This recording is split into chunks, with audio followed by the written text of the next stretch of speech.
Pachuca has to be one of the most useless clubs in this Club World Cup tournament. 25 shots in a match, 11 on target. You could not grab more than one goal. Madrid got a red card early in the game. 7-time CONCACAF champions. You could not capitalize on that red card early in the game and score goals. 11 shots on target. It was really disappointing from you guys. And it boils down to Courtois' brilliance in that goal post. 10 good saves from Courtois. Even though some of the saves were easy saves, some shots were directly into his hands, and it was easy for him to catch. But he equally pulled off good saves that would have put Madrid behind in the game. He pulled off magnificent saves. I could count 2 to 3 to 4 good saves that would have put Madrid behind in the game.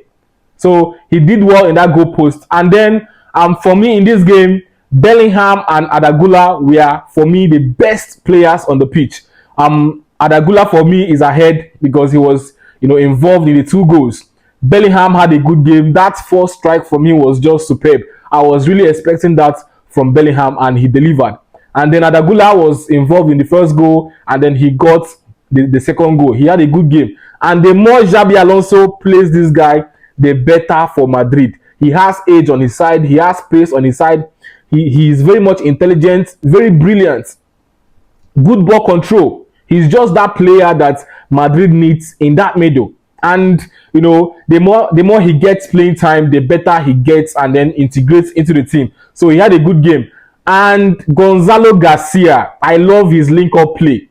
He was not that kind of striker, that sits in the box waiting for the ball. He drops deep and helps the team in the build-up. I just love the fact that he was helping his teammates, trying to build up play and then, link up with his other teammates. He was not just there waiting for the ball to get to him. He has actually been good in that number 9, in place of Mbappe. He has done a great job there, and Xabi Alonso has just scouted someone that could easily replace Mbappe when he needs to be rested. And then Vini Jr. relatively had a good game, not the best of his games, but he was not quiet in the game. He did a good job in that flank, and this is just the Vini Jr. that I know. He's advancing in age, he's also adding weight, and for a player that relies on his speed to skip past his markers, he will keep declining with age. It is just normal. The only good thing that he can do for himself is just to evolve his game, because he cannot rely on pace every moment. And the more he's aging, the more his pace keeps dropping. But he had a good game in this match. Not the best, but it was actually a good game and something to write home about. At least Madrid fans will not troll him in this game. He didn't get on the score sheet, he didn't get an assist, but he actually gets a pre-assist, and he actually helped in the build-up. So he had a good game. And then Madrid actually played well in this match. They stepped up and showed their superiority after that red card, and that was what I expected of them. Even with 2 red cards, I still expected Madrid to win this game. Now Madrid in their group has a lot of work to do. They need to win at least one more match against Salzburg.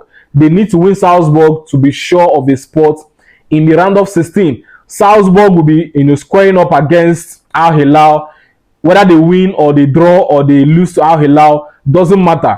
But Madrid should make sure they at least win Salzburg. I don't think a draw can actually be a fair result, because if they should draw against Al Hilal, if Al Hilal wins Pachuca in their last game, Al Hilal are heading straight to round of 16. And then Salzburg versus Real Madrid will now decide who joins Al Hilal in the round of 16. So whether Al Hilal loses, draws or wins, they have a shot to qualify for the round of 16. So all Madrid needs right now is just to make sure they win Salzburg and then head straight to round of 16. Thank you.